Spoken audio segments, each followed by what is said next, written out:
Hey folks, welcome back to the Gun Guys. I got my buddy Bill. We're sitting in my living room in remote Idaho talking about some of my favorites. We're going to talk about some of my pistols.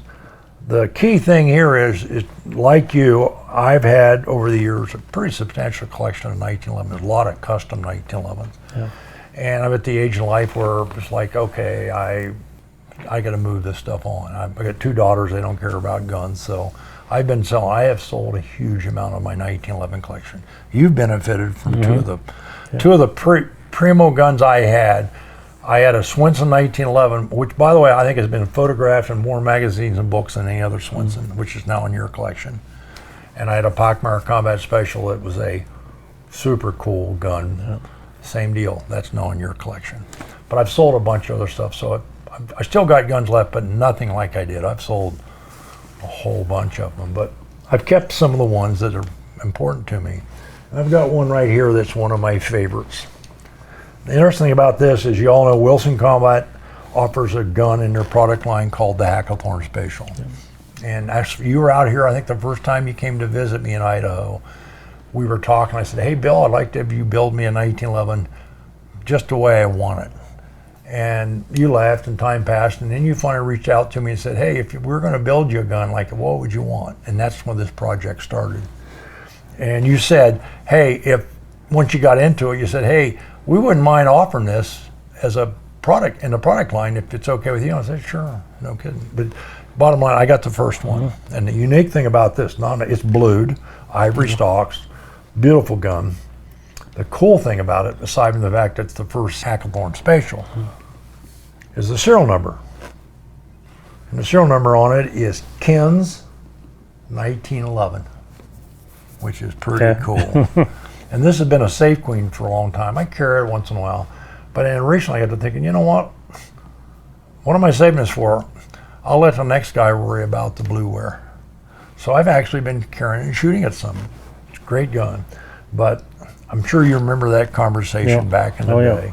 And of course I spec the gold bead sight, and I know most of the guns you guys do are, have the armor-tuff finish and, the G10 grips and stuff, but the blued ivory gun to me is real special. And like I say, since I've been shooting it, as we all know, great shooting guns. That'd be cool. I don't know whether you remember the conversation about it, but that was the gun I spec'd out, and I remember when it showed up, I was like, holy cow, that's nicer than I expected. Yeah, that's nicer than you expect it to be, huh? Yeah. And it's a man's gun, too. It's a 45. Real bullets. Yeah. Shoots real bullets. Yeah, and it shoots real good with my geezer loads. So, one of my favorite 1911s. Show you another one here that is actually kind of a cool gun. I got this recently. I think I told you about maybe in an email or a phone conversation. Got this kind of, you had to know what you're looking for. But this is a 1946 Colt commercial government model, which in itself is not a common gun. They were putting the gun together using a lot of leftover GI parts. But it's blued, nicely polished. It's a factory. Matter of fact, it looks a lot like a Python finish, doesn't it? Oh, yeah. The interesting thing is, and I found out the history on this gun, it was sent to King Gunsight Company of San Francisco. And not to be confused with King Gunworks in Los Angeles. And King Gunsight Company, I think they got started in the 20s, and then in about 1952 or 53, they finally folded and closed their doors. So this gun was probably, whatever I've been able to find about this gun was probably made in the late 40s. But for example, we think of high visibility front sights as being a new thing. They were way ahead of that. Yeah. The red insert, like a plastic insert. They're adjustable rear sight, adjustable for windage and elevation. The gun's been accurized. And when I got it, I didn't realize it. It's got a slider frame fit, a barrel fit. It's got a shock buff built into it. It's had a trigger job. So my guess it was built to be like a match gun, but the slider frame fit is amazing on it. Later on, I found out they did start making their own bushing, oversized bushing, but this predates that. But the bushing fit, and you think about back then, the barrel was turned to fit up, and we don't think of custom 1911s of that era. Yeah, Dude, there it is. That's a cool gun now. I mean, the blue and finish on the gun is spectacular, but let's face it, and I found out they only produced about 1,000 government models in 1946. Wow. In 47, they doubled it to 2,000, but it's a cool gun. Try the trigger on it too. For a gun of that era, that's a good trigger. It's amazing, yeah. And they didn't have aftermarket parts. It was modifying whatever Colt provided. Yeah, whatever they had. And the side picture, if you look at the adjustables, if you'll say, you'll say, well, that looks like later on a lot like a micro. Yeah. A number of the employees from King Gun Sight Company left and started a company called Micro Sight Company. So, and as a matter of fact, there was legal action taken, and people were sued and stuff. White outline rear, red insert plastic front. Yeah. It's just a really cool gun, and again, we think of the custom 1911 business being a new business, so to speak. Well, actually, it started way before most people were aware of it. Yeah, we think of it like Swenson era is where it started, but this gun was 25 years before Swenson ever thought about doing it. So, pretty neat gun. I've shot it, by the way. Shoots great. Another gun in a 1911 we'll talk about here. And it's another I kept because you probably remember one of the complaints with a 1911 pistol that lots of people don't get is getting the grip safety depressed to fire the gun. Back in the day, we all pinned them or blocked them. Let's face it, because if you drew the gun to shoot and it wouldn't go off, you were kind of screwed. Now, later on, the obsession with product liability and gun safety is you don't deactivate any safeties on the gun. It's not defensible in court, which is kind of bull, but the bottom line is, my theory is I'd rather have a gun that goes bang when I want it to.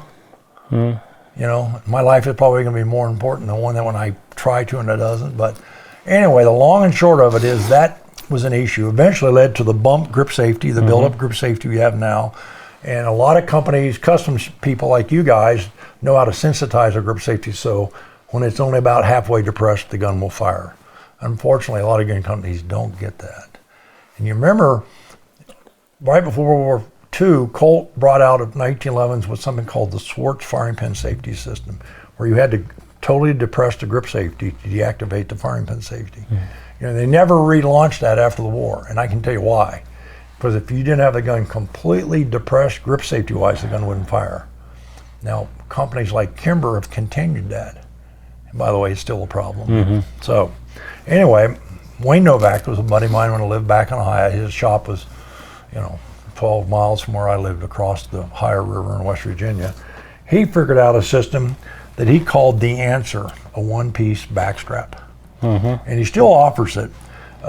He won't sell it. You got to build to your gun because, again, he's basically remanufactured a gun, but you've got the beaver tail, but it's all one piece. He does a beautiful job, as you'll see, but there's no grip safety issue at all.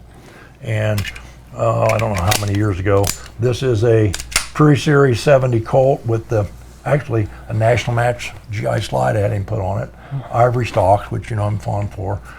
But anyway, Wayne built the gun. It's got all of his classic stuff, pretty nice trigger, but the one piece, what he calls the Answer backstrap.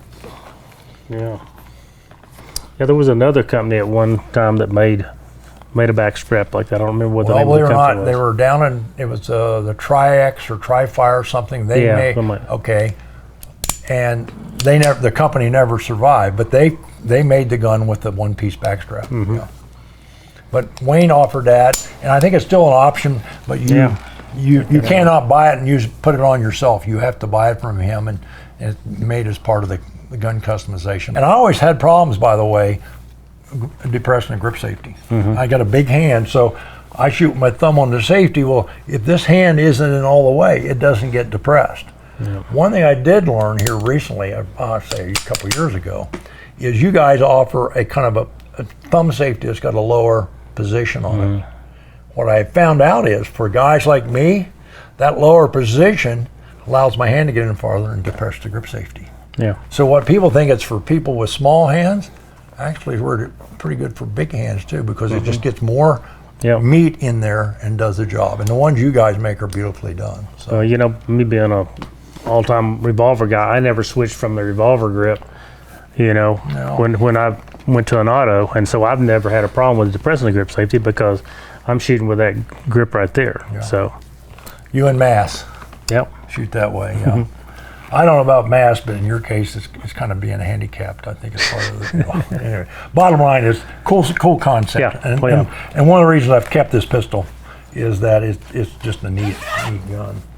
This gun we're going to look at.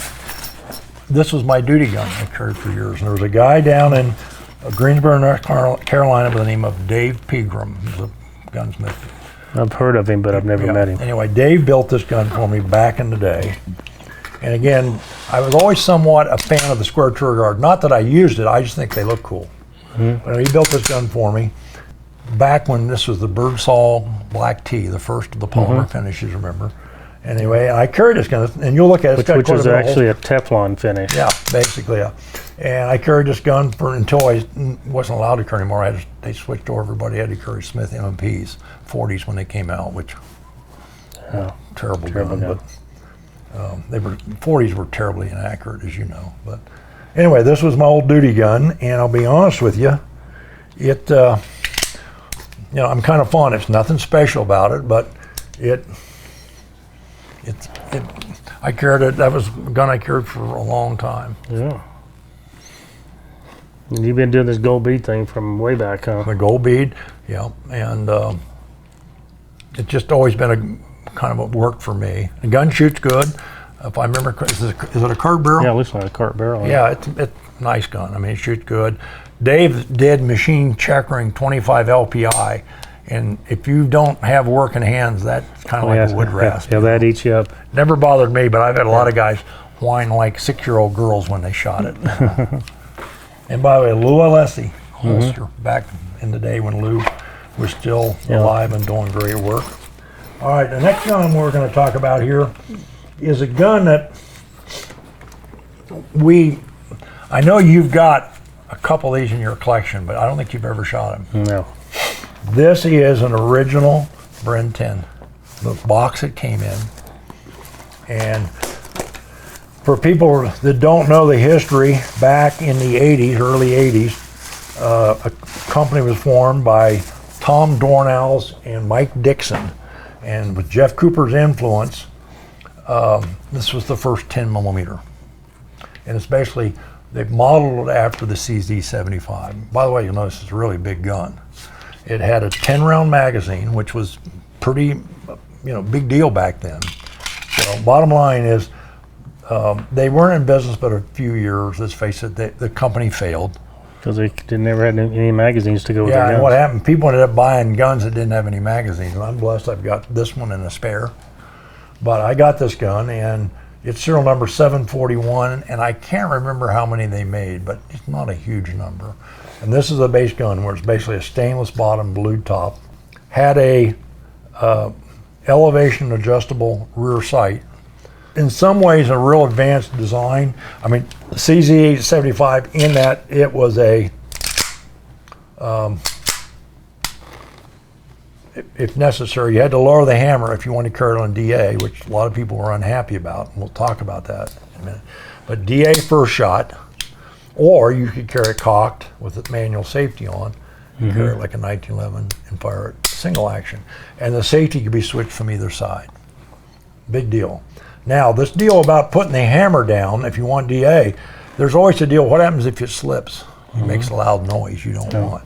So, and this was the early eras in the 80s when gun safety became an industry touchy topic, and the lawyers started getting involved, Shakespeare said, kill all the lawyers. He was onto something. Yeah. Anyway, so they built into it a firing pin block safety. This button right here with the S, if you press it like that, and then lower the hammer, guess what? It can't fire. This blocks the firing pin. The drawback to this is, suppose you're going to load the pistol. Comes time to work the slide to load it, you inadvertently put it on safe.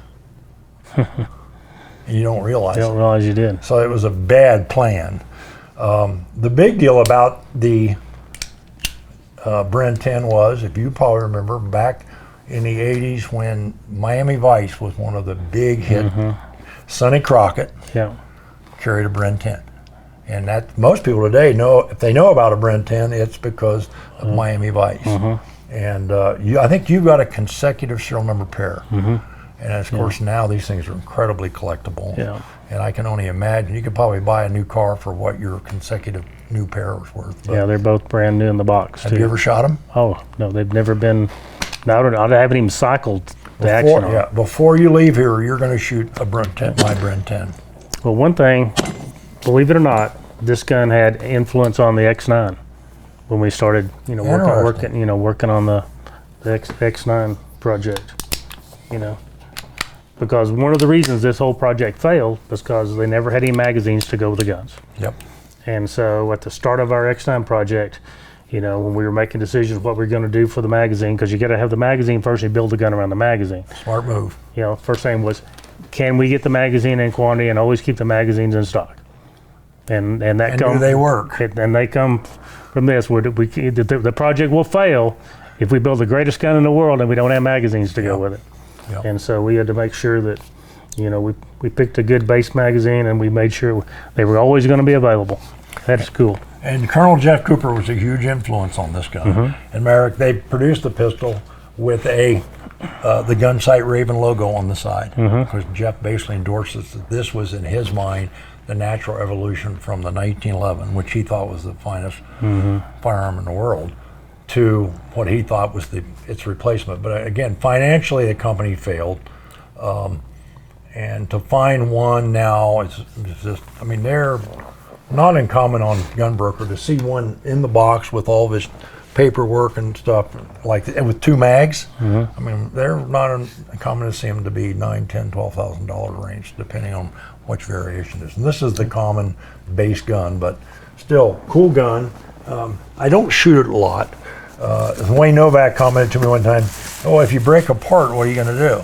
Yeah. You got a point. Yeah. But at least the gun has 2 mags, which is pretty unusual. So, the original brochure and stuff. Yeah. And gun is, again, kind of a piece of history. So we will shoot this before you leave. The other gun that's kind of interesting, we talked in an early segment about some of the guns to shoot. I had one of the new American-made Sig P210s. This is a P210 that I bought. It was at one time a Danish military M49. They were sold surplus a number of years ago. And it was, to be honest with you, it wasn't a bad gun, but man, it had a lot of holster wear. It had been used. And believe it or not, Larry Vickers customized this gun, one of the few P210s he ever did. Back then, you see, beaver tail grip safety. The sights were all mashed up on it. It had been dropped or something at one point, so Larry got new Sig sights and put on it. Kind of did a carry bevel. One of the problems with the original P210 was you couldn't reach the safety, so he built an extension here for the safety. Checkered the front strap. Now it's still got the heel release. That's a start to a good reload. But you see how he belted the mag well, and put new stocks on it. And the gun actually, of course, is a great shooter. They have great triggers, and he refinished, actually Parkerized it, and it's one of probably only 2 or 3 P210s that Larry ever worked on. And interesting, he's a big P210 fan, but I conned him into doing that gun. Once he started, I think he was like, "Why did I agree to this?" Yeah, why did you agree to do that? But sure, not as nice. no, the new one as a new one, as far as and even the one that's customized is not. That new one is definitely superior as far as a gun for the gun handling. And in the early days of IPSC in Europe, this was the gun that 9mm ruled, and the P210 was considered a gun of choice. They had a number of people in Europe who customized them to make them more combat worthy. It's interesting, the Europeans, their reload technique, where they would, when the gun went to slide lock, when the gun went empty, they would draw the spare magazine, bring it up, and then take this thumb, strip the old one out, put the new one in, charge the gun, and get back into the fight. And you know what? At first I thought, they can't be that good. You know what? This guy's got that technique down pretty good. So while the heel release isn't ideal, it's not as big a handicap as everybody thinks. So anyway, kind of an uncommon gun and one that I cherish. And then there's a few guns I want to talk about from a historical standpoint. At the turn of the century, in the 20th century, the German military adopted a pistol called the P08 Luger. They adopted it in 1908, by the way, and that's when the 9mm cartridge was adopted. Actually, the 9mm was adopted before the 1911 was ever created, 45 auto. Okay, this is a World War II bring back, Luger. This is a Mauser. BYF is a Mauser, made in 1941. When I got this gun, it was just a shooter grade Luger. Today, it's a collector grade Luger. But the unique thing about the Luger is that at one time, it was the world standard in service pistol.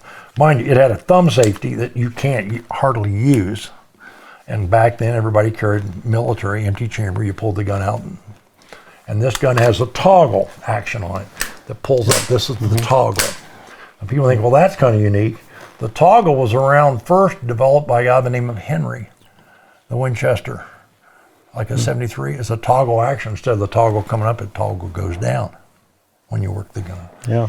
The Maxim machine gun is toggle or action. Toggle doesn't hinge up, it hinges down. So when Luger came along, when Brochart, the guy designed this thing, he just looked at, hey, this system works good on these guns. I'm going to adopt to my automatic pistol. So basically what happens is the pistol fires, pops to the rear, the round parts of the toggle hit the extension on the frame, kicks it up. And ejects straight up, too. Ejects straight up, and then it goes forward and strips a new round.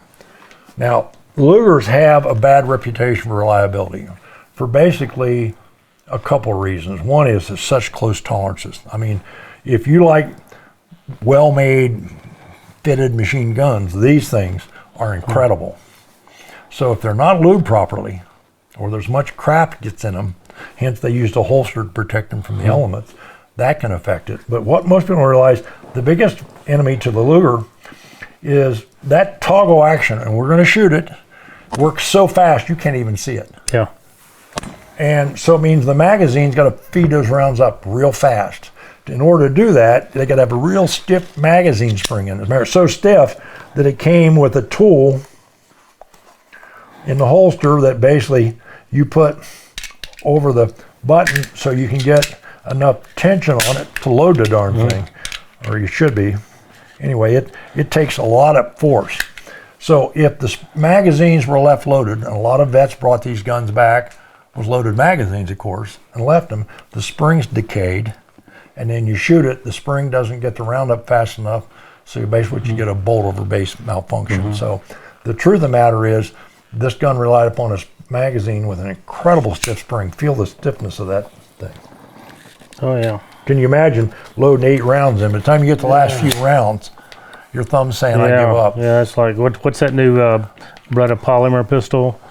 APX? APX. It's like loading an APS magazine. Yeah, with steroids. Anybody with normal hand strength that can get more than 10 rounds in that magazine, But when I was growing up, one of the cool guy guns they had was a Luger. Everybody wanted a Luger. But the Germans even figured out expensive to make, pretty touchy. Yep. They phased this gun out.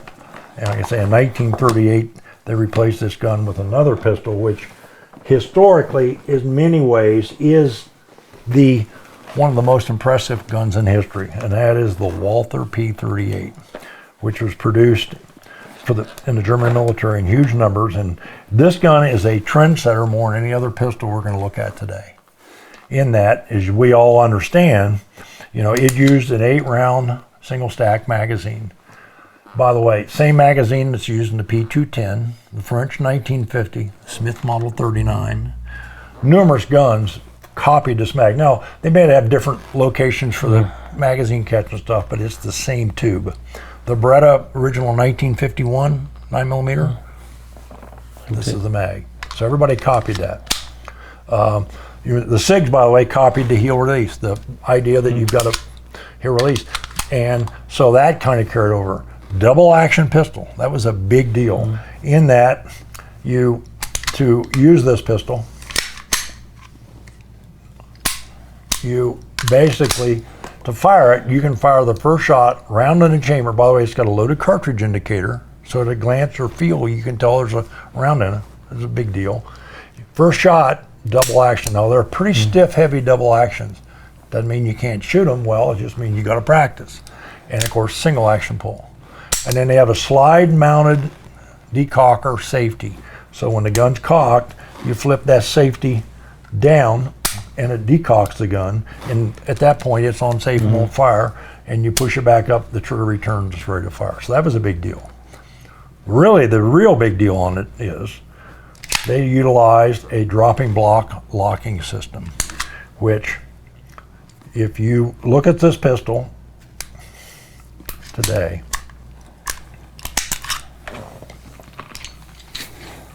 what pistol uses this now? Beretta 92. Beretta 92. That locking block system, which is one of the reasons it's such a soft shooting gun. So this was copied. Beretta did it in the 1951 and later on the 92. So the decocking system with the... Another copy of it. Another thing. Now, this thing was kind of prone, if this piece of metal failed, the gun, you drop the hammer, it would fire.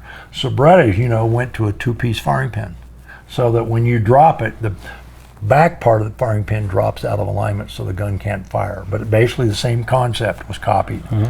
The double action trigger system, the drawbar that pulls the gun back, the hammer back and then releases it on the P38, is basically slightly modified on the Beretta 92. So tremendous impact on future designs. The only thing that didn't carry over is these dual recoil springs on each side. That nobody ever used that again. It was unique to the P38 and never Nobody's ever used it again. never duplicated after that. But was there any issue with it? No, none that I'm aware of. Yeah, because these guns have got a reputation for being reliable. Yeah, they're incredibly reliable gun. And by the way, the Germans, after the war, these guns were popular all over the world. Lots of countries adopted them. German Army, after World War II, adopted the new one, the new P38s, as the P1s, and they were used for a long time. The other thing about the gun that's kind of unique that most people don't catch is first off, if you look at this gun, Bill, which side of the gun is the extractor on? On the left side. It's the only 9mm service pistol that I know of that ejects and extracts to the left. And by the way, you know how this extractor, you see how it's powered with the spring and plunger? This extractor? What other gun do you see that uses that system for a hinged extractor? Maybe a Glock. Yeah. How about that? Yeah. But when you shoot a P38, the cases come out to the left, not to the right. Don't know why, but it's the only 9mm service pistol I know of that does that. Wow. By design, obviously. And then the other thing is, of all the World War II service pistols, it's the only one I know of that has decent sights. Look at the sight picture. Compared to everything else, they had a good sight picture. Yep. So, in many ways, certainly the most influential gun to come out of World War II, and as far as its impact on future generation of guns, the P38 is the gun that set the stage for a long time. And I can say this is a pretty nice, clean, it's one of the reasons I kept it. It's a good shooter, one of the reasons I've kept this. I collected it at one time, but something called a divorce convinced me to sell a lot of guns. Well, thank you on that one, Ken, because I just learned a lot. Hopefully the viewers enjoyed that little piece of the segment there, because I just learned. You learned a couple things. Learned a couple things. A couple other minor points of old era guns. Another gun that had a tremendous influence in history, we all know about the Browning High Power. This is in English, Canadian English. The main thing about this gun that affected history is the double stack magazine. And almost all double stack 9mm magazines evolved or were modified from this design. And I can say, to this day, this is the biggest impact that this pistol has. Good gun, and there's a new surge of interest in the high power these days. And that's actually an unissued, still got part of the decal, Canadian maple leaf of a unissued English high power. Now, one other gun that I'm fond of and we'll talk about it very briefly. Most people don't like them. People say, what's a gun that nobody likes that you like? And I can tell you right now, it's a Tokarev TT-33. This happens to be a Chinese one. This is actually a Vietnam bringback. But the Tokarev fired a bottleneck 30 caliber cartridge, real high velocity, basically much of a 1911 design. 8-round magazine, no manual safety per se. The half cock notch is the safety on this gun. When it's half cocked, you can't fire it and you can't work the slide. Huh. So that was actually the only gun I know of that was really designed as a safety mechanism, was a half cock. But the interesting thing about it, this takedown system is pretty simple in that you've got a little spring clip on the side. You've got to pull back, which retains the slide stop. And you're going to see why these things are often scratched up. Slide that little spring clip back. Now you don't have to line up the disassembly notch. You just push the slide stop pin out. You take it out. Gun comes apart. And the takedown on it is much like a 1911. I mean, there's no big secrets. The unique thing about it, once you take the bushing out, is they didn't bother. When they cut the locking lugs on the barrel for this pistol, they just left them all the way around. Oh yeah, I just did the whole thing in a lathe. But it's basically a 1911 mechanism, pretty much copied from that end. One of the unique things about this gun, as I'll show you, that is really cool, and I'm surprised nobody's copied, your fire control unit. And the coolest thing about it is, in this gun, your feed lips are there. You can have a magazine that's cracked and worthless, but the feeding of the ammunition and retain, or the feed lips are part of the fire control unit. That's pretty tricky. Yeah, it is, yeah. Number two, think about this. By modern standards, if you were to make a gun with this system, you could make it so it has like a match grade trigger of say 3.5 pounds. You can make another one that's a duty 5.5 pound. By simply changing fire control units, you can change the utility of the gun. And I'm surprised nobody's ever followed. I mean, your hammer, your spring, sear, everything is all part of that unit. And I mean, in many ways, the Russians were way ahead of the curve. And that was thinking out of the box. And imagine you say, okay, it's got a 6-pound duty trigger, put your match component in it, and you go to a 3-pound match trigger. Kind of a cool idea. Yeah.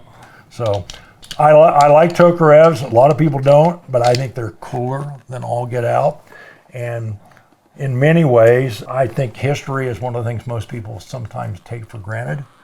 But it all evolved from someplace, and we're hopeful that you all learn a couple things along the way. How about it, Bill? Yeah, I enjoyed that. Cool. So, push the subscribe button. Follow us a little bit more down the road. We've got some good tales to tell, some neat stuff to show you. And don't be afraid to make a comment in that comment section if there's something you're interested or you have questions or something you'd like us to touch on in the future. In the meantime, stay safe. See you down the road.